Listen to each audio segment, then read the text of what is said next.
నమస్కారం. లైవ్ షోకి స్వాగతం. ముందుగా అతిథుల పరిచయం.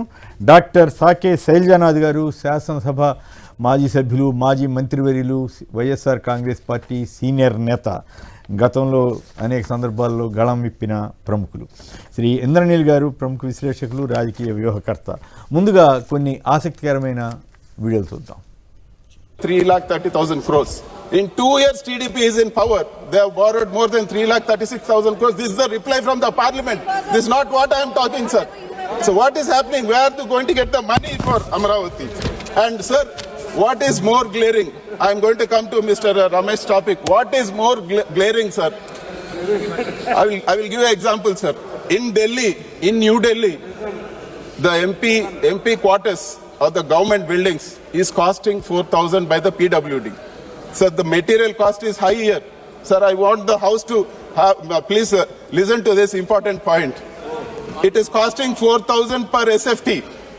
PWD department, we have collected the data. I am ready to place the data on the table of the house, sir. 4,000 rupees plus is the cost. All the aggregates are high. The sand is high. The crusher thing is high. Everything is high, sir. And what is happening, sir? In Amaravati, they have called tenders for 55,000 crores, sir. I will tell you an example. Per SFT cost for more than 1 crore SFT they have called. Per SFT is 12,000 plus. How can Delhi, the government is doing it, the government here in central government is doing for 4,000 and the same building, same thing with cheaper material they are doing for 12,000 rupees plus. 8,000 rupees is the difference per SFT. It's the highest in the country, sir. It is loot of public money, sir. You see, sir, 1 crore is more than 1 crore SFT. If you are spending 8,000 extra, where is this money going? Gas cylinder తో వంట చేయొచ్చని చేసింది నేనే చేశాను combined Andhra Pradesh లో. Gas cylinder తో వంట చేయొచ్చని చేసింది నేనే చేశాను కంబైన్డ్ ఆంధ్రప్రదేశ్ లో. రైట్, అవి ఆసక్తికరమైన వీడియోలు. ప్రత్యేకించి అమరావతి సంబంధించి కూడా విన్నాం కదా. ఇక వార్తలకు వెళ్దాం. తెలంగాణ వార్తలు చూస్తే త్రివేంద్రం కమ్యూనిస్టు, ఢిల్లీ కమ్యూనలిస్టు, కేరళ సీఎం విజయన్, ప్రధాని మోడీపై సీఎం రేవంత్ రెడ్డి ధ్వజం కేరళ ఎన్నికల ప్రచారంలో. వారిద్దరిని ఓడిస్తేనే కేరళకు మంచి రోజులంటూ ఆయన మాట్లాడారు. లెఫ్ట్ ఫ్రంట్ ఓటేస్తే బీజేపీకి ఓటేసినట్లని కూడా రేవంత్ రెడ్డి గారు చెబుతున్నారు. అమరావతి చర్చకు సంబంధించి జరిగిన చర్చలో లోక్సభలో కిషన్ రెడ్డి వర్సెస్ కాంగ్రెస్ ఎంపీలు. మరి తెలంగాణ సంగతి ఏంటంటే కాంగ్రెస్ ఎంపీలు ఆ హామీలు అమలు చేయకపోవడానికి బీజేపీ కారణం అంటే కాదు, కాంగ్రెస్ బీఆర్ఎస్ కారణమని కిషన్ రెడ్డి గారు అన్నారు. అలాగే మీ సేవ వినియోగ ఛార్జీలు 50% పెంచుతున్నారట. అలాగే ముఖ్యనేత మహానేత అంటూ నియో పోలీసుల నిబంధనలకు విరుద్ధంగా క్రషర్ అంటూ ఒక కథనాన్ని నమస్తే తెలంగాణ ఇచ్చింది. ఇక వాణిజ్య సిలిండర్ ధర పెంపు 195 రూపాయలు పెంచారు. చమురు సంస్థలు పెంచారు. 2,235 రూపాయలకి సిలిండర్ ధర పెరిగింది. ప్రీమియం పెట్రోల్పై లీటర్కు 11 రూపాయల వడ్డన, ధర 160కి. ప్రీమియర్ డీజిల్ మీద అట్లాగే లీటర్కు ₹1.50, ధర ₹92.99 పెరిగిందట. విమాన ఇంధన ధరలు పెంచారు. శైలజానాథ్ గారు చెప్పండి, వాణిజ్య సిలిండర్ ధర పెంచడం వల్ల కూడా ప్రజల మీద తీవ్రమైన ప్రభావం పడుతుంది కదా. హోటళ్ళు కానీ, ఇండస్ట్రీస్ కానీ, రకరకాల దీంట్లో ఈ చాలా తీవ్రమైనటువంటి సమస్యగా మారుతుంది. ఇది కూడా పడింది కదా, ఆల్రెడీ పడకూడమైంది. ఆల్రెడీ ఇరాన్ యుద్ధం, అమెరికా వాళ్ళ యుద్ధం మీరు కూడా ర్యాలీ చేసి మన ఇంట్లో జరుగుతోంది ఈ రోజున. ఎందుకంటే గ్యాస్ సరిగా వాళ్ళు చెప్పొచ్చు కానీ గ్యాస్ సరిగా దొరుకుతలేదు. చిన్న చిన్న హోటళ్ళన్నీ మూసేసినారు పాపం. చాలామంది ఉపాధి దెబ్బతినిపోయింది. గవర్నమెంట్ ఏమో మాట్లాడుతూ అన్నీ ఉన్నాయి అంటుంది గవర్నమెంట్ ఆఫ్ ఇండియా. కానీ రేట్లు పెంచే ప్రయత్నం, విపరీతంగా రేట్లు పెంచుతూ ఉన్నారు. సో నార్మల్ లైఫ్ మీద అది పెద్ద దెబ్బ పడుతుంది. పైగా ఈ మధ్యకాలంలో బండ్లు కూడా సిఎన్జి పైన నడుస్తూ ఉన్నాయి. కనుక ఇన్ని చూసినప్పుడు అసలుకి ఆ పెంపుదల డైరెక్ట్గా పడేది మన మీదే. గవర్నమెంట్లోనే ఎవరి మీద పడదు, ఆ కంపెనీ మీద పడదు, డైరెక్ట్గా పడేది ఆఖరికి మన మీదే పడుతుంది, ఇంట్లో ఆఖరికి. కానీ ఫస్ట్ ఇమ్మీడియట్గా గమనించింది ఏమంటే చిన్న చిన్న హోటళ్ళన్నీ మూసేసారు. ఇంద్రనీల్ గారు, ఎప్పుడైనా ధర ఇప్పుడు ప్రత్యక్షంగా పెరిగింది వినియోగదారులైన కమర్షియల్ గ్యాస్ తీసుకుంటే వినియోగదారులాగా హోటల్స్ ఇవి తీసుకుంటాం. కానీ పరోక్షంగా దీని ఇంపాక్ట్ ఏంటంటే చివరికి టిష్యూ పేపరు లేదు అంటే ఒక ప్లాస్టిక్ కవర్ల దగ్గర నుంచి ప్రతి ఒక్కళ్ళు కూడా దీన్ని ఒక అవకాశంగా తీసుకొని ధరలు పెంచుకుంటూ వెళ్ళిపోతున్నారు. సో నిత్యావసర ధరలు కూడా పెరిగిపోతాయి. ఎందుకంటే పెట్రోల్ అవైలబిలిటీ సరిగ్గా లేదు. మనం చూస్తున్నాం ఆల్రెడీ పెట్రోల్ బంకుల దగ్గర లేదు, సిఎన్జి బంకుల దగ్గర అయితే మీకు 2-3 కిలోమీటర్ల పైన క్యూలో ఉంటుంది. కొన్ని బంకుల్లో అయితే ఓన్లీ ప్రీమియం పెట్రోలే అవైలబుల్ ఉంది, ప్రీమియమే కొట్టించుకోమని ఫోర్స్ చేస్తున్నారు. అంటే కమర్షియల్ గ్యాస్ రేట్ పెరగడం వల్ల కూడా హోటల్ ఇవన్నీ దెబ్బతింటాయి కదా, హోటల్ ఇండస్ట్రీస్ కానీ దెబ్బతింటున్నాయి. అండ్ బ్లాక్ మార్కెట్ లో విపరీతంగా ధరలు పెంచి అమ్ముతున్నారు. ప్రభుత్వాలు వీటి మీద మానిటరింగ్ అనేది అసలు చేయట్లేదు, సరిగా వ్యవహరించట్లేదు. సో ఇది మొత్తం కూడా ఒకటి ఇరాన్ యుద్ధం వలన ఏర్పడిన ఆర్థిక సంక్షోభంలా కొంత చూసినా కూడా, కానీ ప్రభుత్వ వైఫల్యం అయితే చాలా క్లియర్గా కనబడుతుంది. ఇది పూర్తిగా సామాన్యుల మీద, పేద ప్రజల మీద అయితే తీవ్రమైన ప్రభావం చూపిస్తుంది. రైట్, మరో అంశంలోకి వెళ్దాం. అంటే అమరావతి అంశంలోకి వెళ్ళడానికి ముందుగా 2-3 ఇంపార్టెంట్ ఇష్యూస్ని కూడా మనం డీల్ చేస్తాం కదా. ఎస్పీ కార్యాలయంలో టీడీపీ ఎమ్మెల్యే బరితెగింపు మొన్న జరిగింది కదా, నిన్న దీని మీద మన మాట్లాడి ఉండాల్సింది కానీ కుదరలేదు. అందుకని ఇవాళ ఇంకొక టీడీపీ ఎమ్మెల్యే కాకర్ల వేధిస్తున్నాడంటూ వంచిన తీరుకు సీఎంకు చెబుతాననే భయంతో కిడ్నాప్ చేయించారు టీడీపీ మహిళా నేత వెంగమాంబ ఆరోపణలంటూ వార్త వచ్చింది. ఈ నరసరావుపేట ఎమ్మెల్యేదైతే చాలా దారుణంగా ఉంది. పోలీసు వ్యవస్థ ఏం చేస్తుంది, ఎట్లా? మీరు శైలజానాథ్ గారు, మీరు చాలా కాలం ఎమ్మెల్యేగా ఉన్నారు, మంత్రిగా కూడా పనిచేశారు. ఇట్లాంటి అనుభవాలు మీరు ఎప్పుడైనా చూసారు? కొత్త అనుభవాలు అసలుకి ఇటువంటి పనులు జరుగుతాయని మాలాటలు ఆశ్చర్యపోతూ ఉంటాం, భయపడుతూ ఉంటాం కూడా. ఎందుకంటే ఒక ఎస్పీ ఆఫీసులోకి వెళ్ళి ఎస్పీని బెదిరించి నీ సంగతి తేలుస్తా అని చెప్పి ఎస్పీ పాపం ఆఫీసు వదిలిపెట్టి బయటకు వెళ్ళిపోయి ఈయన పోయి ఐజీ వచ్చినా మాడకుండా అదేదో లీగల్ అడ్వైజర్ పదవి కోసం ఆఖరికి పైరవీ చేసుకోండొచ్చు అధికార పార్టీలో కాబట్టి, కానీ పైరవీ కాకుండా డైరెక్ట్గా ప్రత్యక్షంగానే బహుశా ప్రత్యక్షంగా పాల్గొవాలనుకుని ఉంటాడు ఎమ్మెల్యే గారు ఆఖరికి. పైగా పోలీసు ఎక్కడున్నారండి, వాళ్ళు ఏమైనా బాధపడచ్చు నీ మాట అన్నా అని. వాళ్ళు ఏకపక్షంగా చాలామంది అందులో పనిచేసే చాలామంది ఈ మధ్యకాలంలో ఏకపక్షంగా వ్యవహరిస్తారు. బహుశా I don't know what is the reason. బహుశా అధికారానికి భయపడతా ఉన్నారో దేనికి నాకు తెలియదు. కానీ కాలేజీకి కంప్లైంట్ ఇద్దామని డీజీపీ ఆఫీస్కి పోయినా పర్మిషన్ లేరు. చివరికి ఉదాహరణకి మీరు గ్యాస్ గురించి మాట్లాడారు, గ్యాస్ ధరలు తగ్గించాలి అని మనం ఒక ర్యాలీ చేద్దామన్నా పర్మిషన్ ఇవ్వరు. అయ్యో, అంటే అటువంటి కాలం వచ్చింది. ఈ రోజున దేనికోసం డైరెక్ట్గానే మాట్లాడుతున్నట్లు. ఎందుకంటే మా ఏరియాలో నేను ఉన్నది ఏమంటే స్థానిక ప్రజాప్రతినిధితో ఫోన్ చేయించండి అంటున్నారట, అంతే ఎమ్మెల్యేలు చేయించండి అంటున్నారట. మంత్రిగా ఉన్నారు, ఎమ్మెల్యే ఉన్నారు, అప్పుడు ఇట్లాంటి చాలా మాకు ఇటువంటి అనుభవాలే లేవు. ఎందుకంటే ప్రవీణ్ కుమార్, ఇప్పుడున్న TRS Praveen, RS Praveen, Stephen Ravindra, ఇట్లా వాళ్ళు మాకు ఎస్పీలు. మేము చెప్పేవాళ్ళం లా అండ్ ఆర్డర్ని కరెక్ట్గా మెయింటైన్ చేయండి, లా అండ్ ఆర్డర్ని కరెక్ట్గా మెయింటైన్ చేస్తే సమాజం కొద్ది ప్రశాంతం కూడా చెప్పేవాళ్ళం. సో మీరు వెళ్ళి ఎస్పీ ఛాంబర్లో చొరబాళ్ళు ఎవరు కాఫీలు తాగిపోయినా తక్కువే. ఎంకే సింగ్ గారు ఉన్నప్పుడు కొంచెం పోయాము. అసలు ఇది కష్టం అండి. ఇదేంటంటే సమాజాన్ని ఈ రోజున నేను ఫస్ట్ చెప్తున్నా, ఈ ఎంప్లాయీస్ అనేవాళ్ళు ఒక పార్టీ అఫిలియేటెడ్ కాదు. తెలుగుదేశం పార్టీ అధికారులు, వైఎస్ఆర్సీపీ అధికారులని ఉండరు. అందరూ కూడా ఈ రాష్ట్ర ప్రభుత్వానికి, రాష్ట్ర ప్రజలకు సంబంధించిన అధికారులు. కనుక ప్రజల పట్ల బాధ్యత లేకుండా ఈ విధంగా ఇక్కడే కాదు ఎక్కడైనా చూస్తున్నాం కదా. అయినా కూడా ఇప్పుడు మీ ఎవరైనా వైసీపీ వాళ్ళు లేకపోతే XYZ బాధితులు ఎవరైనా ఎస్పీ ఆఫీస్కి వెళ్ళి ఇంత గొడవ చేస్తే కేసు పెట్టడమే కాకుండా వెంటనే జైల్లో వేసేవాళ్ళు కదా. మీరు ఎందుకు ఎక్కువ ఆలోచిస్తూ ఉన్నారే? ఎస్పీ ఆఫీస్ దగ్గర ఎందుకండి బాబు, ఒక స్టేషన్ దగ్గర పొమ్మని చెప్పండి చాలు. మరి వీళ్ళ మీద ఎందుకు చర్య తీసుకోలేకపోతున్నారు? కనీసం కేసు అన్న పెట్టాలి.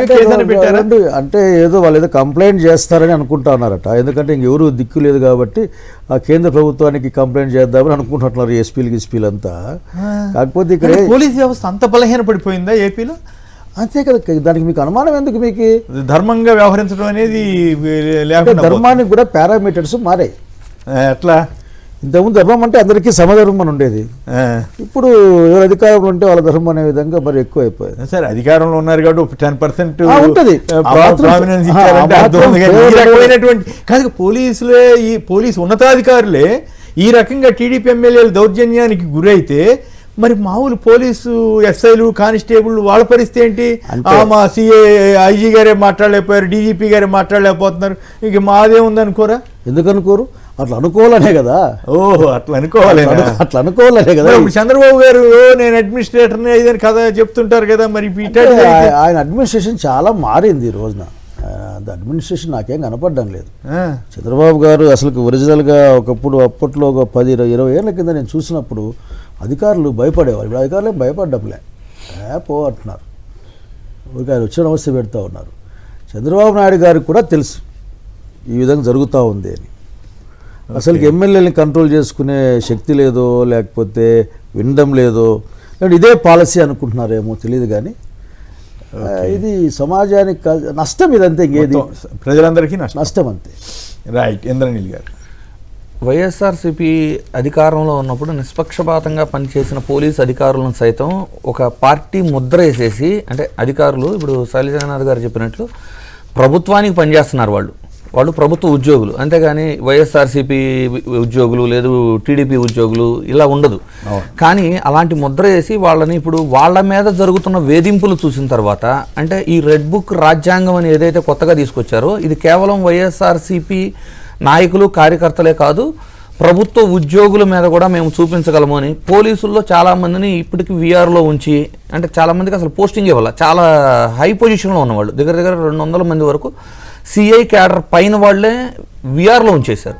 సో ఆ వేధింపులు చూసిన తర్వాత రాబోయే రోజుల్లో పరిస్థితులు ఇంకా అధ్వానంగా మారతాయేమని భయం కూడా పోలీసు వ్యవస్థలో కూడా వచ్చినట్లు చాలా క్లియర్గా కనబడుతుంది. సమాజానికి మంచిది కాదు కదా. కొన్ని ఇన్సిడెంట్స్ తీసుకోండి, వైఎస్ఆర్సీపీ కార్యాలయాల మీద దాడులు అవ్వచ్చు, లేదు సాక్షి కార్యాలయాల మీద దాడులు అవ్వచ్చు, లేదు రీసెంట్గా చూసిన అంబటి రాంబాబు గారి ఇంటి మీద దాడి అవ్వచ్చు, లేదు జోగి రమేష్ గారి ఇంటి మీద జరిగిన దాడి అవ్వచ్చు. పోలీసుల ప్రేక్షక పాత్ర మనం డైరెక్ట్గా వీడియోలోనే చూస్తున్నాం. అంటే వాళ్ళు కనీసం వాళ్ళని ఆపటానికో కనీసం ప్రయత్నించినట్లు కూడా ఎక్కడ ఒక్క వీడియోలో కూడా కనపడలేదు. కేవలం ఏంటంటే వైఎస్ఆర్సీపీ శ్రేణులు రాకుండా వాళ్ళకి సెక్యూరిటీ ఇవ్వటానికి పోలీస్ వ్యవస్థ ఉంది, అంటే దౌర్జన్యాలు దాడులు చేసే వాళ్ళకి ప్రొటెక్షన్ ఇవ్వటానికి వెళ్ళిన వ్యవస్థలా కనబడుతుంది. కానీ జనరల్గా పోలీసు ఇది నరసరావుపేట ఎమ్మెల్యే అనుభవం అయితే మరి నేనైతే ఎప్పుడు చూడలేదు. శైలజానాథ్ గారు కూడా చెబుతున్నారు కదా, అసలు మనం ఎప్పుడు విన్నాం ఇటు ఇంత ఘోరంగా, ఎప్పుడు పోలీసులు బలహీనపడ్డారా, అలాంటి అరెస్ట్ చేయాలి కదా మామూలుగా అయితే, సుమోటోగా తీసుకోవాలి దాన్ని అసలు. కానీ ఏం జరుగుతుంది, ఒక ఎస్పీ కార్యాలయం అరెస్ట్ అయితే చేయలేదు కదా, ఇంటికి పంపించారు. వార్త చదివాను, ఇంటికి పంపించారు. అరవిందరావు గారు ఇంటికి వెళ్ళారు, జాగ్రత్తగా ఇంటికి పంపించారు. మీకు ఆర్డర్ కాపీ ఎమ్మెల్యేకి ఇచ్చి పంపిస్తాం పోండి అంటే వెళ్ళారు. ఆర్డర్ కాపీ ఆయన అడిగింది, ఆయన డిమాండ్ నెరవేర్చుకున్నారు. ఇంట్లో అంత దౌర్జన్యంగా వ్యవహరించి ఐజీ వచ్చినా మీరు వెళ్ళారు అనుకోండి, రాణిస్తారా? అరే ఏం మీరు అదే మాట, నన్ను రాణిస్తారేమో తెలియదు కానీ నన్ను రాణిస్తారు. నన్ను వ్యక్తిగతంగా అయితే వెళ్ళి గొడవ చేస్తానండి, రానిరు మాట్లాడతాను. అసలు ఇంటర్వ్యూలు దొరకడం మర్చిపోయాను. నేను ఎక్కువ మాట్లాడుతున్నా నా గురించి. నేను ఒక ఇన్సిడెంట్లో ఇంటర్వ్యూ కానీ 3 సార్లు అడిగాను, time from the SP department, SP దగ్గర నుంచి. ఇంతవరకు నాకు రాలేదు. ఒక మాజీ మంత్రి పరిస్థితి ఇట్లా ఉంది. పైగా మీరేమి పెద్ద కాంట్రవర్షియల్ కాదు, ఏమి కాదు, జనరల్ ఇష్యూస్ మాట్లాడదాం వెళ్తాం. మీరు మనం అర్థం చేసుకోవాల్సింది ఏమంటే వ్యవస్థలన్నింటినీ కూడా ధ్వంసం చేయబడ్డాయి. దానికి వేరే దాని ప్రోటోకాల్ లేదు, దాని మొరాలిటీస్ లేవు. ఈ రోజున చేయాల్సిందే అంతే, వాళ్ళు ఏం చెప్తే ల్యాండ్ ఇష్యూ కానీ శాండ్ ఇష్యూ కానీ ఏ ఇష్యూ అయినా సరే తెలిసినా ఏమి చేయలేని పరిస్థితి. ఓకే, సో పరిస్థితి ఎట్లా మారుతుందో మారదేంది లేదు. అది ఇప్పుడు మీరేమో చంద్రబాబు గారి చేతుల్లో కూడా ఏం లేదంటున్నారు, మరి ఎవరి చేతుల్లో ఉన్నట్టు? ఎవరి చేతులు అంటే సిస్టమ్ బాగాలేదు వాళ్ళది అంతే. ఓకే, అది సిస్టమ్ ఒకసారి కొలాప్స్ అవడం మొదలైన తర్వాత దాన్ని ఆపికి ఎవరికి ఉండదు. ఉదాహరణకి జగన్మోహన్ రెడ్డి గారు ప్రదర్శనకు బయటకు వస్తే 100 మందిని కేసులు పెడతారు. అసలు ఎందుకు పెడుతున్నారో నాకు అర్థం కాదు. ఇప్పుడు మీరు బయటకు వెళ్తారు, మీ స్థాయిని బట్టి 100 మంది మిమ్మల్ని పలకరిస్తారు, ఇంకోటి స్థాయిని బట్టి 10 మంది పలకరించవచ్చు. అది వ్యక్తికి ఆ సంస్థకి ఆ సంఘటనకు ఉన్న ఇంపార్టెన్స్. కానీ సో అట్లా ఇది మనలాంటి వాళ్ళకి బాధతో కూడిన నవ్వు వస్తుంది, జీర్ణంగానే అంతే, చేత కాదు. రైట్. మరి కొన్ని ఇంట్రెస్టింగ్ విశేషాలు చూద్దాం. ఉదయాన్నే ఐటీ ఉద్యోగులకు షాక్ తగిలింది. వారాల తరబడి సాగిన ఊహాగానాలు నిజమయ్యాయి. ఒరాకిల్ సంస్థ భారీ ఎత్తున ఉద్యోగాల్లో కోత పెట్టింది. 12,000 మంది ఉద్యోగులు భారత్లో, ఒరాకిల్కు 30,000 మంది ఉద్యోగులు ఉన్నారు. వీళ్ళలో 12,000 మందిని ఉద్యోగాల నుంచి తొలగించిందట కంపెనీ. మరి ఇది ఎట్లాంటి ప్రమాదమో ఏంటో చూడాలి భవిష్యత్తులో. తర్వాత ఇంకో ఇంట్రెస్టింగ్ విషయం ఏంటంటే, పవన్ కళ్యాణ్ గారు మీ జనసేన కార్యకర్త ఒకరు వీడియోలో ఏం చేస్తున్నాడో చూడండి. నరసాపురం జనసేన కార్యకర్త అంటూ నడి రోడ్డుపై మద్యంతో మత్తులో బెదిరింపులు, పోలీసుల మీద దాడి చేయడానికి ప్రయత్నం, ఆ బస్సును ఆపడానికి ఆ వీడియో ఒకటి హల్చల్ చేసింది. సో టీడీపీ వాళ్ళే కదా, జనసేన వాళ్ళు కూడా కూటమి ప్రభుత్వం మీరు విభజించే ప్రయత్నం చేస్తారు. అది కూటమి ప్రభుత్వం. రైట్. చెప్పేవి శ్రీరంగ నీతులు అంటూ మరొకటి చంద్రబాబు గారు వైట్ ఆ రంగేస్తారా ఈ రంగేస్తారా అన్నారు. చివరి ఇప్పుడు ఆ ఇళ్ళన్నిటికీ పసుపు రంగు వేస్తున్న వీడియోలు ఇప్పుడు తిరుగుతూ ఉన్నాయి. ఇక మేజర్ అంశంలోకి వెళదాం. రాష్ట్రానికి ఏ రాజధాని లేకుండా చేస్తున్నారు, అవినీతిని కప్పిపుచ్చడానికే చంద్రబాబు డ్రామాలు, వైఎస్ జగన్ మండిపాటు, ఆచరణాత్మక ఆలోచన మావిగన్ అంటే మచిలీపట్నం, విజయవాడ, గుంటూరు మధ్య వీటిని కలుపుకుంటూ రాజధాని క్యారిడార్గా ప్రకటించాలని చెప్పి జగన్ గారు చేసిన సూచనతోటి ఏపీ ప్రభుత్వం ప్రస్తుతం పెడుతున్న లక్షల కోట్ల రూపాయలు ఆదా చేయడానికి అవకాశం ఉంటుందా? మరి ఈ అమరావతిని అప్పుల ఊపిగా మార్చే ప్రమాదం ఉందా? లేదు కేంద్రం నిజంగానే లక్షల కోట్లు ఇస్తే ఎవరు ఇబ్బంది పడరా? వీటన్నిటి మీద అట్లాగే మావిగన్ను రాజధానిగా ప్రకటించండి అని జగన్ గారు చేసిన వ్యాఖ్యని ఎల్లో మీడియా కూడా కాస్త ఒక మీడియా పర్వాలేదు మరో రియల్ ఎస్టేట్ కుంభకోణంగా మారుతోందంటూ జగన్ గారు విమర్శించారు. అమరావతిని ఇక టచ్ చేయలేరు, రాజధాని ప్రగతిని ఎవరు అడ్డుకోలేరంట. ప్రగతిని ఎవరు అడ్డుకోవాల్సిన అవసరం ఉంటుంది. 2027 జూన్కి పోలవరం నిర్మాణం సాధ్యమేనంటూ మరొక వార్త. రాజ్యాంగమే రక్ష అంటూ రాజధాని రైతులు పెట్టుబడిదారుల రక్షణకు చట్టం చేయాలని కొందరు సూచన. ఇక అమరావతికి ఆమోదం, ఆంధ్రులకు తగ్గిన గౌరవం అంటూ ఎల్లో మీడియా చేసింది. అమరావతికి జై అని కూడా రాస్తున్నారు, బాగానే ఉంది. శైలేంద్ర గారు చెప్పండి, అమరావతికి జై కొట్టండి, ఏమైనా చేయండి, రైతులకి దీనివల్ల వచ్చిన అదనపు ప్రయోజనం ఏమిటి? ఒకటి, దీనివల్ల లక్షల కోట్ల అప్పులు చేయకుండా రాష్ట్ర ప్రభుత్వం ఆ భారం అందరి మీద పడుతుంది కదా, చేయకుండా ఉండగలుగుతుందా? సెల్ఫ్ ఫైనాన్స్ ప్రాజెక్ట్ అని చెప్పినప్పటికి కూడా ఇప్పుడు జరుగుతున్నది ఏమిటి? సో జగన్ గారు ఇచ్చినటువంటి ఆల్టర్నేటివ్ ఏమిటి? లోక్సభలో మిథున్ రెడ్డి గారు రైతుల పక్షాన మాట్లాడారా? మరెవరు తెలుగుదేశం వాళ్ళు కానీ బీజేపీ, జనసేన వీళ్ళెవరు రైతుల గురించి మాట్లాడకుండా కేవలం చట్టం గురించి ఎందుకు మాట్లాడారు? అసలుకి నేను స్పష్టంగా చెప్పదలుచుకుంది ఏంటంటే, రాజధాని అనేది కొన్ని నిజాలపైన ఆధారపడి ఆ రాష్ట్ర ప్రభుత్వాలే రాష్ట్రం ప్రజల తరఫున నిర్ణయిస్తుంది. అంతేగాని భయంతో రాజధాని నిర్మాణాన్ని ఎవరు చేయలేరు. కేంద్ర ప్రభుత్వం అదేంటి దానికి తీర్మానం ఆమోదించింది, పార్లమెంట్లో చట్టము అంతా ఏదో మాట్లాడారు. నేను అడిగేది ఏంటంటే అక్కడికి చంద్రబాబు నాయుడు గారిని అసలుకి మీకున్న అదేంది నాకు అర్థం కావడం లే. ఆయన పద్ధతి పాడు. అమరావతిలో రాజధాని కట్టాలి, నేను రాయలసీమ వాడుగా ఓ మాట మాట్లాడాలి, లేకుంటే మా ప్రాంతానికి అన్యాయం చేసేవాడైతే నేను. ఆ రోజున రాయలసీమ చెన్నై నుంచి అంటే మద్రాసు రాష్ట్రం నుంచి విడిపోయినప్పుడు అన్ని ప్రాంతాల వాళ్ళు కూర్చొని ఒక మాట మాట్లాడుకున్నారు శ్రీబాగ్లో. రాజధాని ఒక పక్కకి వెళ్తే హైకోర్టు ఇంకో పక్కకు రావాలి అని. సరే, మాకు రాజధాని వచ్చింది కర్నూలులో. సరే, తెలుగు వాళ్ళ ఐక్యత కోసం మేము రాజధాని త్యాగం చేసాం. స్టిల్ ఐఎమ్ నుంచి బాధపడుతుంటుంది మా రాజధాని పోయిందే అని. మాలాంటి వాళ్ళ బాధలకు కూడా ఉపశమనం లేకుండా నిర్ణయాలు తీసుకుంటూ ఉన్నారు. ఈరోజు అమరావతి అన్నప్పుడు అమరావతి ఫస్ట్ నుంచి కూడా ఆచరణ సాధ్యం కాని అనే మాటల కంటే కూడా గ్రాఫిక్ రాజధాని చూపించే ప్రయత్నం చేశారు. 50,000 ఎకరాల స్థలం. శ్రీకృష్ణ కమిటీ, శివరామకృష్ణ కమిటీ యొక్క అంటే కేంద్ర ప్రభుత్వం యొక్క సిఫార్సులు కూడా పక్కకు పెట్టేసి ఆయన అమరావతిలో అంతర్జాతీయ స్థాయి, ప్రపంచంలోనే ప్రతి గొప్ప స్థాయి, అక్కడే ఆఖరికి ఆ విజనరీల యొక్క విజన్ పట్ల డౌట్ వస్తుంది. ఎవరు కూడా ఒక నగరాన్ని సృష్టించలేరు. ఒక నగరం తయారవుతుంది, డెవలప్ అవుతుంది. కరెక్ట్. అంతేగాని హైదరాబాద్ లాంటి నగరాన్ని కడదాం అనుకుంటే దీనికి 500-600 ఏళ్ళ కాలం పట్టింది. మాత్రం ఈ స్థాయి కూడా గవర్నమెంట్ కట్టలేదు కదా, ఇవన్నీ కూడా ఈ స్థాయికి రావడానికి 500-600 ఏళ్ళు పట్టింది దాదాపు. సో చంద్రబాబు నాయుడు గారు అక్కడ అసలు రాజధాని అంటే ఏమనుకుంటున్నారో నాకు అర్థం కావడం లేదు. పాతకాలం రాజులు ఆలోచన చేస్తున్నాడు, ఇది రాజధాని, ఇది కోట, ఇది పనిచేసే వాళ్ళు ఉండేది, అంటే ఇది వ్యాపారాలు ఉండేది, ఇట్లా అనుకుంటున్నాడు. ఏమన్నా అది జనాలు లేరు. ఎన్ని మాట్లాడినా ఉన్నది 28 గ్రామాలు అనుకుంటారు. 29 గ్రామాలు. ఇప్పుడు కొత్తగా కొన్ని తీసుకుంటున్నారు. ఏమన్నా తీసుకురా, అక్కడున్న గ్రామాలు.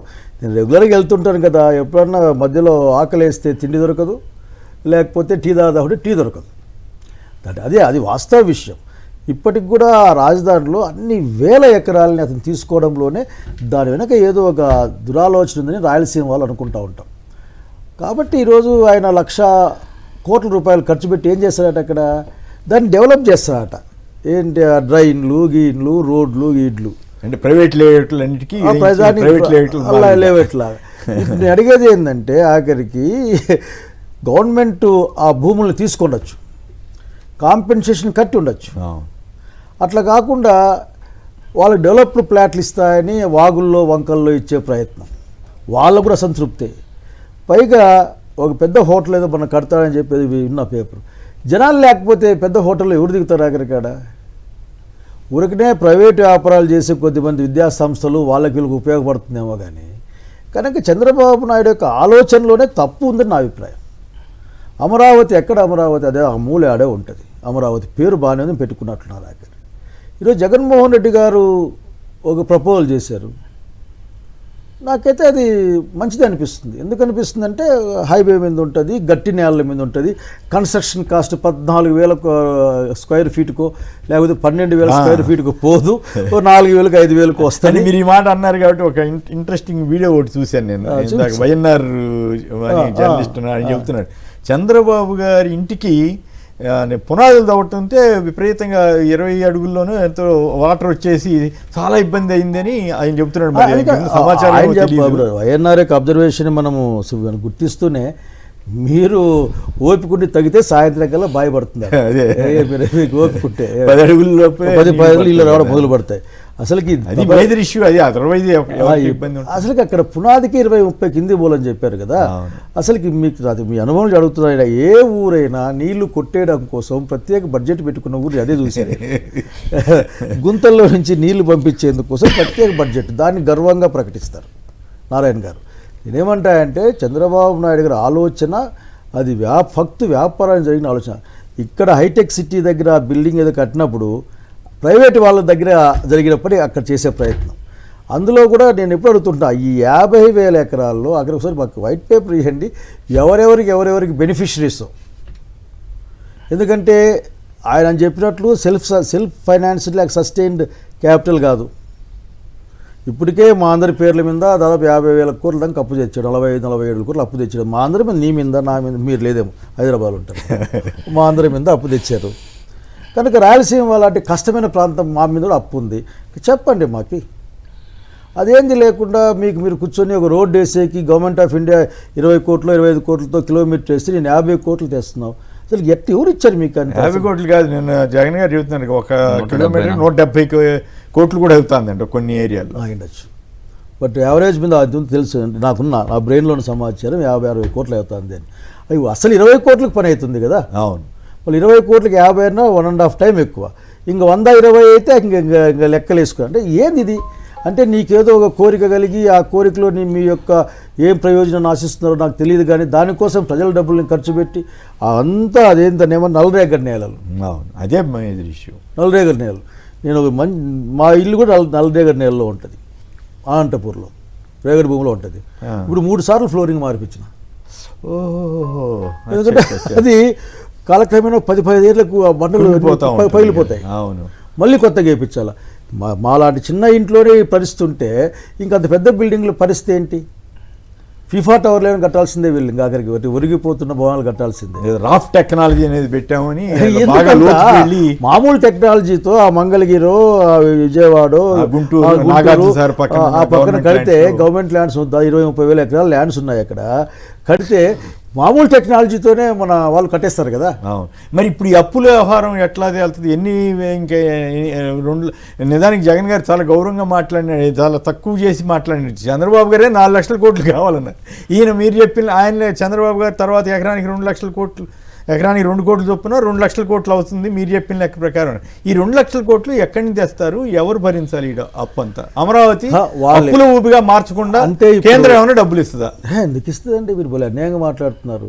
అసలు బీజేపీ వాళ్ళు ఏమో వాళ్ళు రాయలసీమ డిక్లరేషన్ తెలుగుదేశం పార్టీకి రాయలసీమ డిక్లరేషన్ తెలుగుదేశం కానీ తెలుగుదేశం పార్టీ వాళ్ళు ఈ రాష్ట్ర ప్రయోజనాలని బీజేపీకి తాకట్టు పెట్టారండి. నేను చెప్పే పాయింట్, ఈ మాట పెద్ద మాటే వాడుతా ఉన్నాను. కారణం నిన్న అమరావతి తీర్మానం చేసి పునర్వ్యవస్థీకరణ చట్టాన్ని మాడిఫై చేశారు కదా. మళ్ళీ దాంట్లో ఉన్న special category, Rayalaseema Uttarandhra package, Kadapa ఉక్కు ఫ్యాక్టరీ, మళ్ళీ ఇవన్నీ కూడా మాట్లాడుకోవాల్సింది కదా. ఎందుకంటే వీళ్ళ గవర్నమెంటే కదా. అంటే వీళ్ళకి మీకు ఏదో ప్రయోజనం, ఇది ఇట్ సెల్ఫ్ ఇండికేట్స్ దట్ మీకు వేరే ఏదో ప్రయోజనం ఉంది, రాష్ట్ర ప్రయోజనం లేదు. మీరు నిన్న మిథున్ రెడ్డి గారి స్పీచ్ అప్పుడు బీజేపీ వాళ్ళు రాయలసీమలో మీరు సెకండ్ క్యాపిటల్ లాగా పెడతామన్నారంటే లేదు మేము అనలేదు అన్నారు. కానీ యాక్చువల్గా వాళ్ళు ఇచ్చిన డిక్లరేషను ఆ పాయింట్లు అంటే చెప్తారు. వాళ్ళు మర్చిపోయింటారు. బహుశా లోకల్ వాళ్ళకి తెలియకపోయిండొచ్చు. లేకపోతే మామూలుగానే మాట్లాడుతాం. మేము ఇప్పుడు చెప్పినామని మాట్లాడే బ్యాచ్ ఆఖరి. మణిపూర్కి ఎందుకు పోలేదంటే సమాధానం ఉండదు, మనం ఎత్తుక్కోవాల్సిందే. ఈ రాయలసీమ డిక్లరేషన్ చాలా మాటలు మాట్లాడారు. అవును, అసలుకి మాకు రెండో అన్నారు, రాష్ట్రం అన్నారు, సెక్రటరియట్ అక్కడే పెట్టాలన్నారు, ఏదో మాట్లాడారు. గవర్నర్ ఆఫీస్ పెట్టాలన్నారు. ఇప్పుడు పాపం ఇప్పుడు ఆంధ్రప్రదేశ్ బీజేపీ వాళ్ళు ఏం మాట్లాడుతున్నారో, చంద్రబాబు నాయుడుతో ఉన్న వాళ్ళ సంబంధం ఏందో మనకు అర్థమవుతా ఉంది. సో ఈ రోజున వాళ్ళు సమాధానం చెప్పాలి. ఎన్ని లక్షల కోట్లు తెచ్చిస్తారు అక్కడి నుంచి ఇలా క్యాపిటల్. అయినా నేను చెప్తే నా పాయింట్ ఏంటంటే, నువ్వు 2 లక్షల కోట్లు గవర్నమెంట్ ఆఫ్ ఇండియానే ఇవ్వని. నేను గవర్నమెంట్ ఆఫ్ ఇండియా డబ్బులు అంటే ప్రజల డబ్బులే కదా, ప్రజల డబ్బే. ఎవరి డబ్బులు ప్రజల డబ్బులే కదా. ఈ అప్పులకు అయ్యే వడ్డీ కట్టుకోలేక వచ్చే గవర్నమెంట్స్ వస్తాయి. ఎవడు ఫ్రీ గీడు కదా, గ్రాంట్ లేదు, అన్ని అప్పులే, అన్ని వడ్డీకే. మహా అంటే మున్సిపాలిటీ వాళ్ళు ట్యాక్స్ మాఫీ చేసినట్లు 50% ఏమైనా వడ్డీ ఏమైనా మాఫీ చేస్తున్నారు నాకు తెలియదు కానీ ఇది పరిస్థితి. సో ఈ రోజున అక్కడ ప్రజలకి వైట్ పేపర్ ప్రజల్ని చూపించాలి గవర్నమెంటే. అసలుకి చంద్రబాబు నాయుడు గారి ఆర్గ్యుమెంట్ ఏది ఉందో, లేక వాళ్ళు చెప్పి మాట ఏది ఉందో, నేను మనం చూశాను అసెంబ్లీలో మారుతుంటే, ఏంది అసలుకి జనం గురించి మాట్లాడరు, అవినీతి గురించి మాట్లాడరు, బిల్డింగ్ గురించి మాట్లాడరు, ఇంకా పొగడ్డం. అసలుకి ఆకాశ హార్మేలు అన్నారు, అవేంటో స్క్రైస్ పేపర్లు గీపర్లు అన్నారు, అంతా అసలుకి న్యూయార్క్ని మించిన అదేంటి ఎయిర్పోర్ట్ అన్నారు, ఇంకా ఇది అసలుకి రైల్వే స్టేషన్ ఎయిర్పోర్ట్ కంటే భయంకరంగా కడతామన్నారు ఆఖరికి. కాబట్టి ఇవన్నీ కూడా మనల్ని చెప్పుకునే దానికి భయంతో తామేదో కోల్పోతాము అని. రాజధాని అమరావతిలో ఉండడానికి ఎందుకు సుముఖంగా అంటే అట్లా అన్య మనసుకు ఒప్పుకున్నామంటే మధ్యలో ఉందని, సెంట్రల్ పాయింట్ అని. హక్కుదారులం మేము, అసలు వాస్తవం హక్కు మాది అయినప్పుడు ఒప్పుకున్నాం. ఇప్పుడు ఐఎమ్ డిమాండింగ్, నేను అంటే ఆఖరికి రాజధానికి అంత గొడవ పడతారు, రండి మా రాయలసీమ ప్రాంతానికి చక్కటి భూములు ఇస్తాం, అసలుకి మీకు 4-5 వేలతోనే స్క్వేర్ ఫీట్ వచ్చేస్తుంది. మళ్ళీ కొత్త సమస్యలోకి ఎందుకులే కానీ వైసీపీ రాజకీయం మార్చమందని ఎవరో ఒకళ్ళు ప్రచారం చేస్తారు. అంటే ఇక్కడ బీజేపీ కర్నూలు డిక్లరేషన్ ఇది. ఆంధ్రప్రదేశ్కి 2వ రాజధాని రాయలసీమలో ఏర్పాటు చేయాలి, ఇది బీజేపీ వారే. బహుశా సీఎం రమేష్ గారు ఆ ప్రాంతం వారే కదా, ఆయన తెలియదు ఆ విషయం. సీఎం రమేష్ గారు కానీ పురంధరేశ్వరి గారు కానీ వీళ్ళందరూ మర్చిపోతారా? అట్లాగే అసెంబ్లీ భవనం నిర్మించి ప్రతి 6 నెలలకు ఒకేసారి కర్ణాటక మహారాష్ట్ర తరహా అసెంబ్లీ సమావేశాలు నిర్వహించాలి, ఈ బీజేపీ డిక్లరేషనేనండి.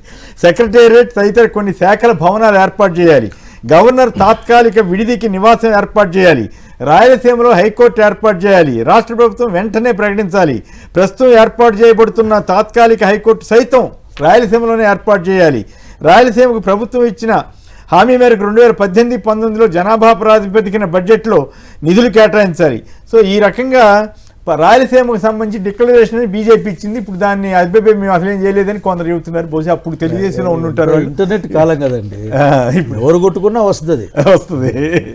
రైట్. పేరయ్య గారు టంగుటూరు నుంచి. పేరయ్య గారు నమస్కారం, మాట్లాడండి.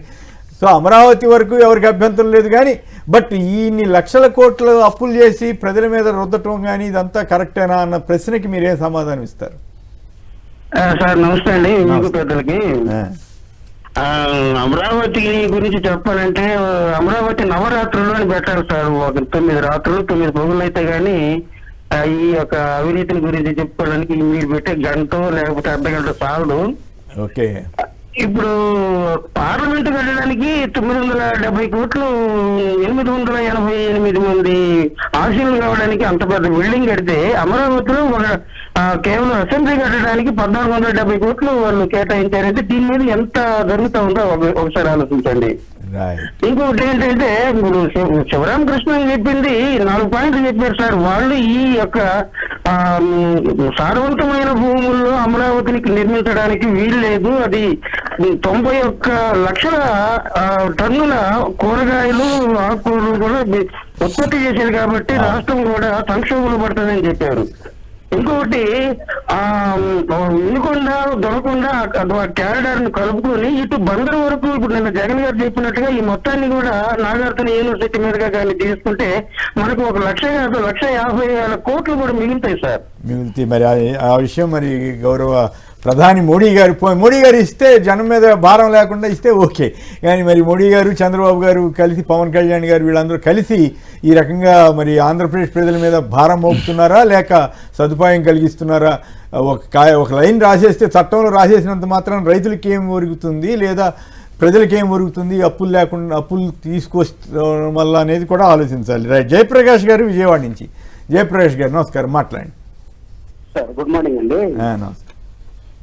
నేను అట్లాస్ట్ వైసీపీ మిథున్ రెడ్డి గారు పార్లమెంట్ లో చాలా చక్కగా ఎక్స్ప్లెయిన్ అంటే చేశారు. నాకైతే రైతుల తరఫున మాట్లాడిన ఏకైక ఎంపీ ఆయనేమో అని నాకు అనిపించింది. మీరు అవునంటారు? ఆయన కరెక్ట్ గా పాయింట్ అవుట్ చేశాడు ఆ పాయింట్ వరకు. అవును. కానీ నా క్వశ్చన్ ఏంటంటే, ఇప్పుడు అన్ని పార్టీలు ప్రత్యేక హోదా, ఆ అమెండ్మెంట్ లోనే ప్రత్యేక హోదా చేస్తే మోడీ గారు చెప్పిన తల్లిని చంపి బిడ్డలు తీశారని చెప్పి ఆయనే చెప్పాడు. అది కరెక్ట్ చేసుకునే అవకాశం ఉంది కదా, వాళ్ళు ఎందుకు చేయలేదు? కరెక్ట్. వీళ్ళు ఎందుకు అడగలేదు? వైసీపీ వాళ్ళు అడిగారు కదా. స్పీచ్ లో అది కూడా ఉంది మిత్రమా. వైసీపీ వాళ్ళ పొజిషన్ ఏంటి? High court in Kurnool they will insist or not, and extra land acquisition they will accept. ఒప్పుకుంటారా ఒప్పుకోరా, రిజెక్ట్ చేస్తారా? ఈ 2 పాయింట్లు క్లారిఫై చేయాలని కోరుకుంటున్నాను. మీరు ఏమైనా మాట్లాడతారు? సమాధానం చెప్తారు. ఇట్లే ఉంది, చాలా క్లారిటీగా చెప్పాం కదా. ఈ రోజున రాజధాని పట్ల మా వర్షన్ చెప్పాము, అదే ప్రాంతంలో ఉంటుంది, మచిలీ బందర్ దగ్గర నుంచి గుంటూరు దాకా వస్తుంది అని చెప్పాం కదా. సో మాకు అంబిగ్యూటీ లేదు. రైతులకి ఏమీ చేయకుండా రైతులకి మాయమాటలు చెప్తూ ఇప్పటికే 50,000 ఎకరాలు వీక్కున్నారు. మళ్ళీ ఇంకొక 50,000 ఎకరాలు ఏంది? మొత్తం రాజధాని బిల్డింగ్లను కట్టే ఒక 300, 400, 500 ఎకరాలు సరిపోతాయి కదా. హైదరాబాద్ లో అంతా కలిపి కూడా 300 ఎకరాల్లో సరిపోతాయి కదా. అసెంబ్లీ ఇంకా పెద్ద కట్టినా కానీ 1000 ఎకరాలు వేసుకో. 1000 ఎకరాల కంటే ఉన్న పనే ఉంది అక్కడ. మేము లాడ్జ్లు కడతాము, మేము అవి కడతాము, ఇవి కడతాము అంటే ఏం దానిలో అసలుకి జనం లేకపోతే ఏ హోటల్ నడవదు, ఏ ఆసుపత్రి నడవదు, ఏది నడవదు. కనుక జనం అనేది ఈ రోజున హైదరాబాద్లోకి వచ్చినప్పుడు కట్టిన 4-5 బిల్డింగులు కాదు క్యాపిటల్ మారడానికి కారణం. అందరం వచ్చాము, ఇక్కడ ఉపాధి అవకాశాలు ఉన్నాయి, ఉపాధి అక్కడ కూర్చున్నాం, చిన్న పెద్ద అంతకు వచ్చి కలిసి కూర్చున్నారు. ఇప్పుడు ఈ రోజున ఆ ప్రాంతం నాకేం బాధ లేదు, నాకు ఎందుకంటే నాకు రైతులను చూసి నాకు బాధ వేస్తుంది. ఇంత మంచి ల్యాండ్స్ తొగితే వచ్చే నీళ్లు అనంతపురం జిల్లా వాడిగా 300, 400, 1000 దాకా వేస్తాం కిందికి నీళ్లు. అసలు కాదు 20, 30, 40, 50 ఎకరాలు పడుతుంది. కాబట్టి మేము రాజధాని రైతులకి ఇంకో 50,000 ఎకరాలకి ఏం అనుకూలమని అనుకోవడం లేదు. ఓకే. అందులో ఏం మొహమాటం లేదు. ఇంకోటి అడిగారు నేను చెప్పేందంటే, ఈ రోజున వాళ్ళు అనుకున్న దానికోసం ప్రత్యేక శాసనసభ, వాళ్ళు అనుకున్న తీర్మానం కోసం పంపడం, దీన్ని మనం అడగాల్సిందే. అడగకపోతే ఎందుకంటే ఈ రోజున ఎక్కడైనా సరే 12,000, 14,000 స్క్వేర్ ఫీట్ కన్స్ట్రక్షన్ కాస్ట్ ఉందా? అది మేజర్ ఇష్యూ ఉందా? పైగా ఇంక దుర్మార్గం ఏమైందంటే, గతంలో ఎవరైతే కట్టకుండా 18లో కట్టకుండా వదిలేశారో, డిఫాల్ట్ లేదా డిఫంక్ట్ అయ్యారో, వాళ్ళకే మళ్ళీ పెంచి మళ్ళీ అదే కాంట్రాక్ట్ ఇవ్వడం ఇచ్చారు. అసలు ఇప్పటికీ నాకు అనంతపురం జిల్లా నీళ్ళ సమస్యలు ఉన్న వాళ్ళుగా, ఏందండి బాబు నీళ్లు తోడేసేకి డబ్బులా? రైట్. ఇంద్రనీల్ గారు చెప్పండి, ఏమి నిన్న జగన్ గారు చేసిన ప్రపోజల్ కానీ, మిథున్ రెడ్డి గారు లోక్సభలో రైతుల పక్షాన మాట్లాడిన తీరు కానీ, ఎందుకు తెలుగుదేశం, బీజేపీ, జనసేన ఎంపీలు కూడా మాట్లాడి ఉండొచ్చు కదా, మాకు డబ్బులు 8 లక్షల కోట్లు అవుతాయి, ఇవి మీరు ఇవ్వాలి అని అడిగి ఉండొచ్చు కదా, ఎందుకు అడగట్లేదు? దాని ఏదో జగన్ గారు ఇచ్చినటువంటి సూచనని పాటించితే లక్షల కోట్లు సేవ్ అవుతాయా? నిన్న జగన్మోహన్ రెడ్డి గారు ప్రెస్ మీట్ చూస్తే చాలా క్లియర్గా అసలు రాజధాని ప్రాంతంలో మన ఆంధ్రప్రదేశ్ రాజధాని పరిస్థితి ఎలా ఉంది, మన ఆర్థిక కష్టాలు ఏంటి, సో ప్లాన్ ఏ అని, ప్లాన్ బి అని, గతంలో మనము వైజాగ్, కర్నూలు అట్లా వికేంద్రీకరణ అనేది ఎందుకు తీసుకోవాల్సి వచ్చింది అంటే, ఇప్పుడున్న ఆర్థిక పరిస్థితుల్లో చాలా తక్కువ ఖర్చుతో ముందు రాష్ట్ర రాజధానిని పాలనని కొనసాగించడానికి అనువుగా ఏర్పాటు చేసుకోవాలనుకున్నాం. సరే, ప్లాన్ ఏ మీకు నచ్చలేదు, ప్లాన్ బి అనేది ఒక ఆప్షన్ చెప్పారు ఈరోజు. వీటన్నిటికంటే ముందు అసలు టీడీపీ వాళ్ళు పూలింగ్ నెంబర్ 1కి వెళ్దాం. ఫస్ట్ పూలింగ్ 1కి వెళ్తే 33,000 ఎకరాలు 29 గ్రామాల రైతుల నుంచి సేకరించారు. ఆ 33,000 ఎకరాల్లో 1,250 గజాలు కొన్ని చోట్ల, 1,450 గజాలు కొన్ని చోట్ల, కొంత అంటే కమర్షియల్గా ఆ ల్యాండ్ గురించి, అది మాగాని భూమా, మెట్ట భూమా అనే దాన్ని బేస్ చేసి వాళ్ళకి ఇవ్వడం జరిగింది. అంటే మీరు కానీ చూసుకుంటే, కమర్షియల్ బిట్లు పోను అక్కడ 60,000 ప్లాట్లు కూడా లేవు ఇప్పుడు. ఓకే. అంటే పూలింగ్ 1లో అంటే రైతులకు ఇవ్వబడిన రెసిడెన్షియల్ ప్లాట్స్ తీసుకుంటే అది 250 గజాలు ఉండే, 125 గజాలు ఉండే, 1000 గజాల ప్లాట్లు ఉండే, అలా దాన్ని ఇండివిజువల్గా అంటే విభజించి దాంట్లో పార్షియల్గా అమ్మటానికి లేదని కూడా జీవో పాస్ చేశారు. అది ఇంకా డేంజర్ కదా. సో అంటే ఉన్న వాళ్ళంతా ఒక చోట ఉంటారు, బాగా ఆస్తిపరులు ఒక చోట ఉంటారు. అంటే వీళ్ళు ఏం ప్లాన్ చేస్తున్నారు, అంటే ఒక జూబ్లీ హిల్స్ లాంటి ఏరియాని తయారు చేయాలనుకుంటున్నారు తప్పితే రాష్ట్ర రాజధాని మీద వాళ్ళకి ఎలాంటి అవగాహన లేదు. జూబ్లీ హిల్స్ లో అక్కడక్కడ చిన్న చిన్న వాడలు ఉన్నాయి, ఏది బస్తీలు ఉంటాయి, కార్మికులు వాళ్ళు అక్కడ అసలు అమరావతిలో వీళ్ళు ఇక వర్కర్ ఇది చిన్న పేదలకు ఇచ్చిన వాటిని కూడా క్యాన్సిల్ చేశారు. చూడండి 60,000 ప్లాట్స్ అంటే మీకు అందులో జనాభా ఎంత ఉంటారు, ఒక 2 లక్షల మంది ఉండే అవకాశం ఉంటుంది మ్యాక్సిమం ఉంటే. ఇంకోటి ఏంటి, రాజధాని ప్రాంతంలోనే ప్రపంచ స్థాయి ఎయిర్పోర్టు రైల్వే స్టేషన్లో అన్న తర్వాత హై రైజ్ బిల్డింగ్ల పర్మిషన్ రాదు సార్. అంటే ఏంటి, మ్యాక్సిమం 3 ఫ్లోర్స్ 4 ఫ్లోర్స్ పర్మిషన్ వస్తుంది. ఒకవేళ ఇవన్నీ కూడా అపార్ట్మెంట్లుగా మారినా కూడా మీకు 60,000 ప్లాట్ల మీద మీకు వచ్చే జనాభా స్ట్రెంత్ 10 లక్షలు కూడా ఉండదు. అంటే ప్రపంచ రాజధానిలో అవకాశం ఉండేది 10 లక్షల మంది ప్రజలు జీవించటానికి మాత్రమే అనే విధమైన రాజధాని ప్లాన్ తీసుకోవడంలోనే ఫెయిల్యూర్ ఉంది. ఇంకోటి ఏం చెబుతున్నారు, హైదరాబాదును మించిన పట్టణాన్ని ఏర్పాటు చేస్తూ ఉంటున్నారు. హైదరాబాదులో ఇప్పటికే 1,20,00,000 మంది పైన జీవనం కొనసాగిస్తున్నారు. నీకు 1,20,00,000 జీవనం అక్కడ కొనసాగించాలి అంటే ఇప్పుడు ఆయన చూస్ చేసుకున్న ప్లాన్ వైజ్ పోవాలంటే ఇంకా 10 times కలెక్షన్ చేయాలి ల్యాండ్ వీళ్ళ మోడల్లో. అంటే 5 లక్షల ఎకరాలు తీసుకోవాలి. ఇప్పుడు 50,000 ఎకరాలు కొత్త నగరం సృష్టించాలి, హైదరాబాద్ లాగా నగరం సృష్టించాలి అంటే. హైదరాబాద్ ఒక ఎగ్జాంపుల్ తీసుకోండి, ఈ రోజు కూడా ఏ దిక్కున 100 కిలోమీటర్లు వెళ్ళినా కూడా ఇంకా మీకు ఓపెన్ ల్యాండ్స్ అవైలబుల్ ఉన్నాయి. హైదరాబాద్లో మెట్రో సేవలు అవ్వచ్చు, అంటే మెట్రో ట్రైన్లు అవ్వచ్చు, బస్సులు అవ్వచ్చు, అన్ని రకాల ఫెసిలిటీస్ ఉన్న హైదరాబాద్లో ఈ రోజుకి గజం 30,000కు దొరికే ప్రాంతాలు ఉన్నాయి. కానీ ఏమీ లేని ఓపెన్ ల్యాండ్ సాగు భూముల్లో గజం 30,000 ఈ రోజునే ఉంటే, అంటే ఒకవేళ ఈ రోజు కొనుక్కున్నా కూడా ఎవరన్నా అంటే రాజధాని ప్రాంతంలో నాకు భూమి ఉండాలని ఆశపడి కొనుక్కున్నా కూడా దాని అప్రిసియేషన్ ఒక 10 రెట్లకు పెరగాలి అంటే మరలా ఒక 50 సంవత్సరాలు 100 సంవత్సరాలు వేచి ఉండాల్సిన పరిస్థితి కనబడిపోతుంది. ఇప్పుడు అనంతపూర్ని ఒక ఎగ్జాంపుల్ తీసుకుందాం. అనంతపూర్లో కియా ఫ్యాక్టరీ ఎందుకు వచ్చింది సార్? ఒక ప్రైవేటు ఇన్వెస్టరు ఎవరైనా ఒక ఫ్యాక్టరీ కానీ ఒక బిజినెస్ స్టార్ట్ చేయాలి అనుకుంటే ప్రభుత్వం ల్యాండ్ అలాట్ చేసిన అంటే అది కాకుండా ఇప్పుడు కియా ఫ్యాక్టరీ ఉంది, కియా ఫ్యాక్టరీ ఆ కార్ మ్యానుఫ్యాక్చరింగ్ ఫ్యాక్టరీతో పాటు చిన్న చిన్న టూల్స్, స్టీరింగ్స్ ఇలాంటివి అరేంజ్ చేసే ఒక 60 నుంచి 70 కంపెనీలు వస్తాయి. వాళ్ళందరూ కూడా ఏంటి, తక్కువగా ల్యాండ్ కాస్ట్ ఉన్నవి అలా చూసుకునే వస్తారు. సో అనంతపూర్లో ఆ రోజున కియా ఫ్యాక్టరీ వచ్చిన తరువాత దానికి ముందు ఇప్పుడు తీసుకుంటే ఈ 10 సంవత్సరాలు 10 రెట్ల నుంచి 15 రెట్లు ల్యాండ్ ప్రైజులు పెరిగినాయి సార్. అలా పెరగాలి అంటే గ్రోత్ అనేది న్యాచురల్గా పెరగాలి. ఇక్కడ అమరావతి పరిస్థితి ఎలా ఉంది, ఇప్పుడు ఇంత స్థాయిలో రేట్లు పెట్టేశారు అంటే 10 కోట్లకు తక్కువలో మీకు ఎకరం లేదని చెబుతున్నారు. ఇప్పుడు అంటే గజం 30,000 లెక్కను తీసుకుంటే మీకు 10 కోట్లకు తక్కువలో మీకు ఎకరం లేదు. 10 కోట్లకు తక్కువలో ఎకరం లేనప్పుడు కోట్లు ఏంటి 40-50 కోట్లు అంటే 150 కోట్లు కూడా చంద్రబాబు గారు చెబుతున్నారు రాబోయే రోజుల్లో దీన్ని 150 కోట్లు అయింది మీకు అని. కాకపోతే నేనేమంటా అంటే 10 కోట్లు యావరేజ్ తీసుకున్నా కూడా అతి తక్కువలో మనం ఈ 10 కోట్లు పెట్టి ప్రైవేటు ఫ్యాక్టరీలు కానివ్వండి ఇండస్ట్రీస్ వస్తాయా? మరి ఇండస్ట్రీస్ రాకపోతే అంటే ఒకవేళ మీరు అపార్ట్మెంట్ కల్చర్లో కట్టుకున్నా కూడా రెంట్కి దిగడానికి ప్రజలు లేని రాజధానిగా మిగిలిపోవాల్సిందే కదా. సో అసలు ఈ ప్లాన్లో మొదటి నుంచి అన్ని ఫ్లాసేనండి. ఇది చూడండి, రైతులకి భూమి తీసుకోవడంతో పాటు రైతులకి కౌలు ప్రభుత్వం పే చేయడంలాగా పెట్టారు. ఇప్పటికే 2,000 కోట్లు పైచీలకు రైతులకు కౌలు రూపాన్ని అందిస్తున్నారు. రాబోయే 5 సంవత్సరాల్లో మరలా 1,000 కోట్లు పే చేయాల్సి వస్తుంది. ఈ 3,000 కోట్లతో మీరు కంపేర్ చేస్తే వైజాగ్లో ఋషికొండ మీద కట్టిన ఆ బిల్డింగ్లు ఏవైతే ఉండే అలాంటివి ఒక 30 కట్టచ్చు అనమాట. మినిమం 15 కట్టచ్చు సార్. ఏది 3,000 కోట్లు లెక్కేసుకున్నా కూడా అక్కడ 200 కోట్లు ఖర్చు అయింది. అలాంటి బిల్డింగ్లు 30 కట్టచ్చు. ఈ పాటికి రాజధానికి కావాల్సిందంతా రెడీ అయిపోయేది. సో అంటే మీరు విశాఖపట్నం గురించి ప్రస్తావించారు కాబట్టి నిన్న సమాజ్వాదీ పార్టీ అని కూడా విశాఖపట్నం చేసుకుంటే మీ గ్రోత్ ఇంజిన్గా డెవలప్ అయ్యేది కదా అన్నారు. ఇది ప్రకాశం పంతులు గారు ఇది ఆంధ్రప్రభలో 1953లో అప్పుడు నార్ల వెంకటేశ్వరరావు గారు ఎడిటరు 1953లో ఆంధ్ర ఏర్పడిన తర్వాత వచ్చినటువంటి అక్కడ అసెంబ్లీ విశాఖలోనే ఆంధ్ర యూనివర్సిటీలో అసెంబ్లీ సభ్యుల సమావేశం కూడా జరిగింది ఒకసారి.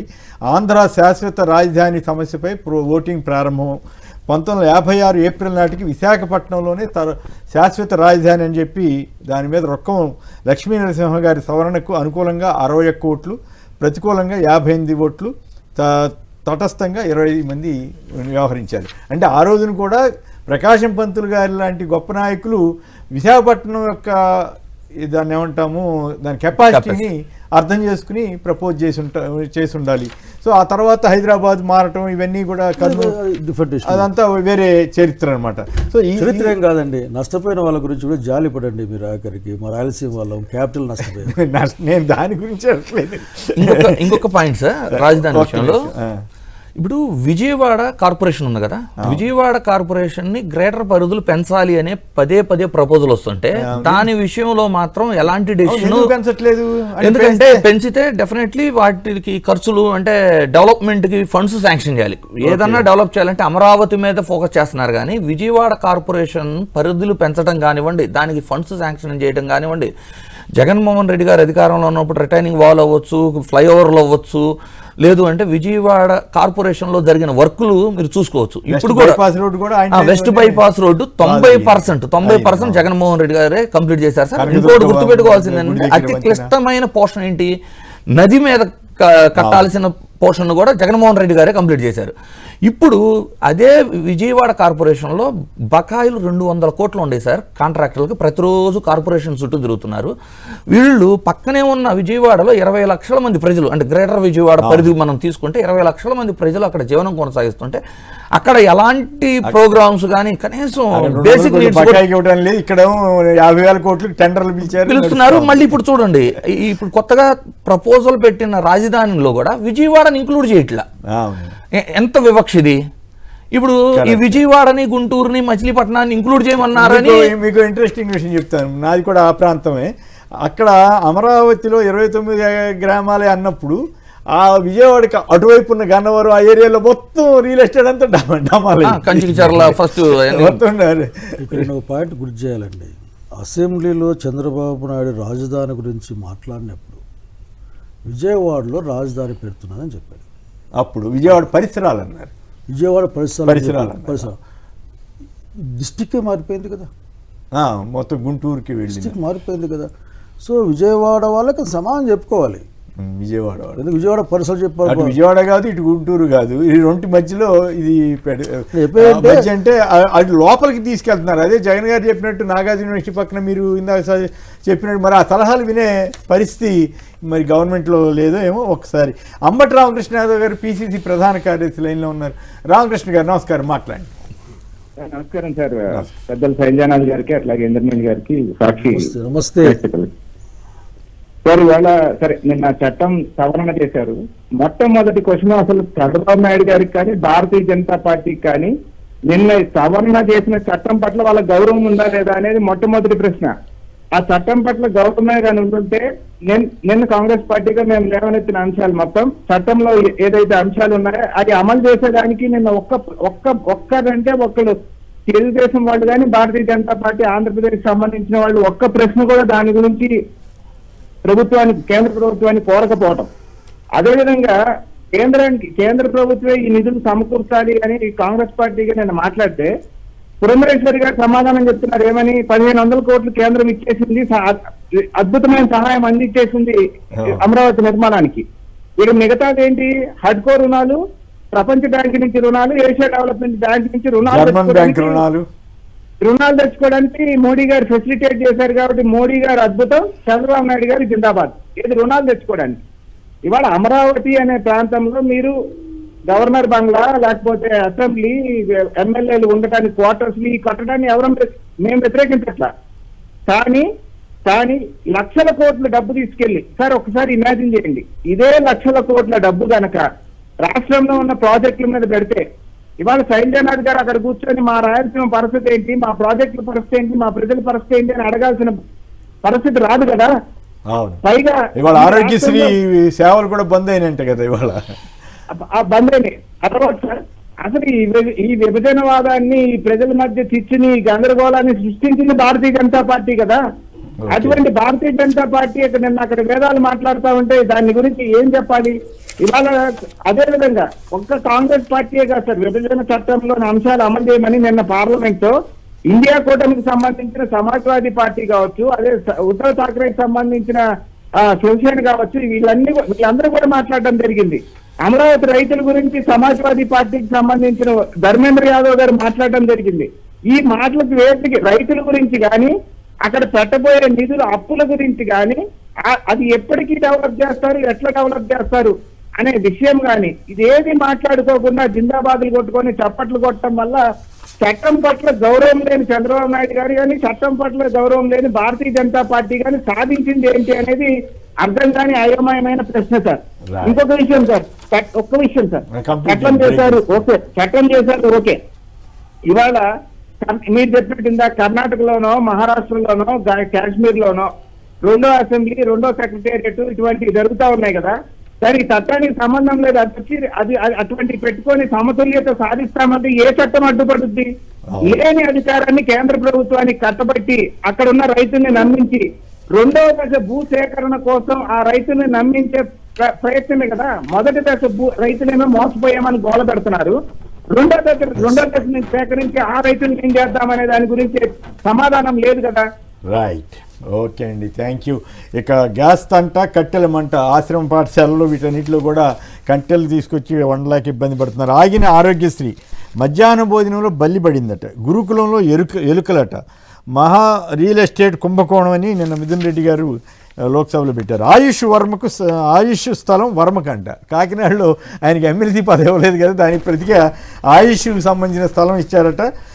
ఆయుష్ కళాశాలకేమో పిఠాపురంలో పేదల భూములు కేటాయిస్తున్నారట. ఈ రకంగా సాగుతోంది. బెరటీస్ పైరవి పంజా అంటూ అదొక కుంభకోణం జరుగుతుంది. పారిశ్రామిక అవసరాలకు దేవాలయ భూముల అంటూ new round renewable energy development corporation కేటాయింపులపై ఆక్షేపణ అంటూ మరొక వార్త వచ్చింది. సో వీటి మీద అలాగే ఏపీఎండీసీకి గ్యారంటీ వాత అంట. ఇప్పటికి 9,000 కోట్ల అప్పునకు గ్యారంటీ కమిషన్ 2% నుంచి 5% పెంచారంట. అప్పులు తీసుకున్నందుకు అదనంగా కమిషన్లు ఇవ్వాలంట కదా, కమిషన్ పెంచారట. సో ఈ అమరావతికి సంబంధించి 4,000 రూపాయలు ఢిల్లీలో ఖర్చు అవుతూ ఉంటే ఒక బిల్డింగ్ కట్టడానికి సదరపడుకి అమరావతిలో 12,000 రూపాయలు అవుతుందని నిన్న జగన్ గారు చెప్పారు, అలాగే మిథున్ రెడ్డి గారు చెప్పారు, ఇప్పుడు శైలజానాథ్ గారు చెప్పారు. మరి దీని మీద ఏమన్నా చంద్రబాబు గారు సమాధానం ఇస్తారా ఇవ్వరా? శైలజానాథ్ గారు చెప్పండి. 4,000 ఢిల్లీలో సదరపడుకి ఖర్చు పెడుతుంటే 12,000 ఇక్కడ ఖర్చు పెడుతున్నారు అమరావతిలో. దీన్ని ఎట్లా అర్థం కాదు. జగన్ గారు అడిగిన ప్రశ్నలకి కానీ మీరు అడుగుతున్న ప్రశ్నలకు కానీ సమాధానం చెప్పరండి. ఎందుకంటే అది ముందుగానే ప్రీ ప్లాన్డ్గా ఇంత పెడితే ఇంత బాగుంటుంది అనుకుంటూ పెట్టుకున్నారు. అసలు ఎవరికి అర్థం పని కదా, రూపాయికి అయ్యే పనికి 100 రూపాయలు ఖర్చు పెడతా అంటే బాధ్యత లేకన్నా ఉండాలా, లేకపోతే అర్థం కాకుండా ఉండాలా, లేకుంటే దాని మీద ఇంకో దురాలోచన ఏదైనా ఉండాలా. ఈ దురాలోచన చెప్పే నేను ఒక పాయింట్ చెప్తాను అనుకున్నానండి. ఏంటంటే ఈ రాజధాని ఎక్కడ కట్టినా, రాజధాని కడుతున్నారు కదా, దాంట్లో అన్ని ప్రాంతాల వాళ్ళు దాంట్లో భాగస్వామ్యాలు కదా అవ్వాలి. మరి ఆ డెవలప్మెంట్ ప్రాసెస్లో వచ్చే డబ్బులు, ఖర్చే డబ్బులు అన్ని ప్రాంతాలకు కూడా వాటా ఉండాలి కదా. ఇప్పుడు ఆ బిల్డింగ్లు రాయలసీమకి, ఉత్తరాంధ్రకి కూడా కాంట్రాక్టర్లు ఎందుకంటే మొబిలైజేషన్ అమౌంట్ ఇస్తారు, వీళ్ళు 5,000 కోట్లు 6,000 కోట్లు డబ్బులు ఇచ్చారు కట్టమని. అట్లాగే పనిలో పోని అందరు రాజధాని కాబట్టి ఎస్సీ ఎస్టీ కాంట్రాక్టర్ లాంటి కూడా అంటే అన్ని సామాజికులు ఎంకరేజ్ చేయాలి కదా. అంటే డబ్బులు జనం సార్, అవును కరెక్టే. రిజర్వేషన్స్ కూడా ఉన్నాయి కదా ఎస్సీలకి. అప్పుడు మేము మంత్రివర్గంలో ఉన్నప్పుడు ఎన్ఆర్ చేసి పనులు వచ్చినప్పుడు చెప్పాము, ఎస్సీ కాలనీ పనులు ఎస్సీలు చేస్తారని చెప్పాము ఆ రోజున. కానీ నేను ఐఎమ్ డిమాండింగ్ సార్, ఎందుకంటే దీన్ని ప్రాంతాల వారీగా డెవలప్మెంట్ కడతారు సార్ పిల్లలు, కట్లకే పోతారు.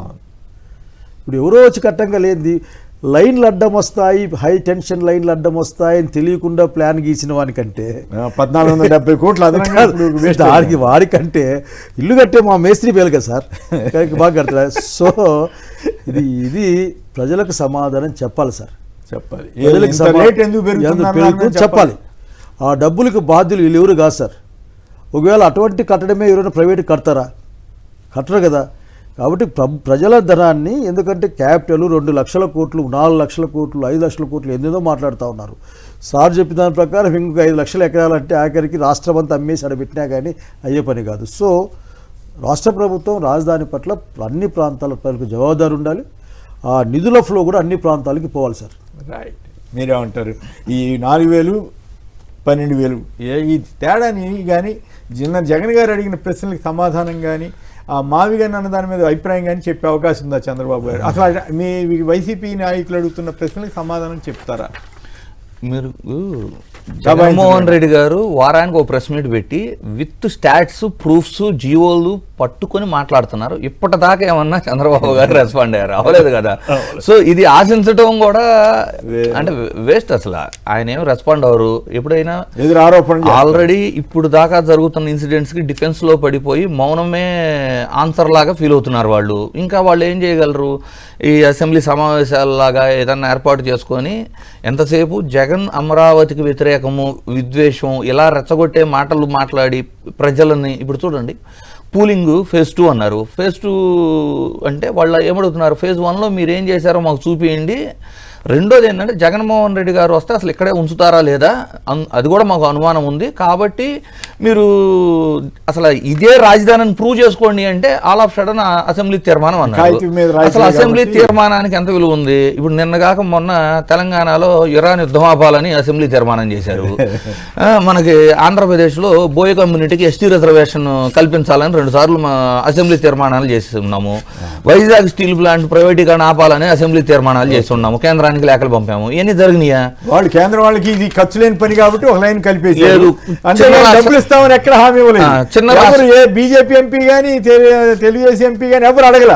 డబ్బులు ఇవ్వండి అడగట్లా, అప్పులు భారం పడుతుందని అడగట్లా, అప్పులు ఊబి అవుతుందని అంటే అడగట్లా. కేవలం వీళ్ళు ఏంటంటే ఈ రియల్ ఎస్టేట్ చేసుకోవడానికి ఇంకొంత ల్యాండ్ తీసుకోవాలనే ప్రపోజల్లో ఉన్నారు. ఫస్ట్ అసలు సిఆర్డిఏ చట్టం తెచ్చినప్పుడు ఏమన్నారు? సిఆర్డిఏ పరిధిలోనే ప్లాట్ ఇవ్వాలన్నారు.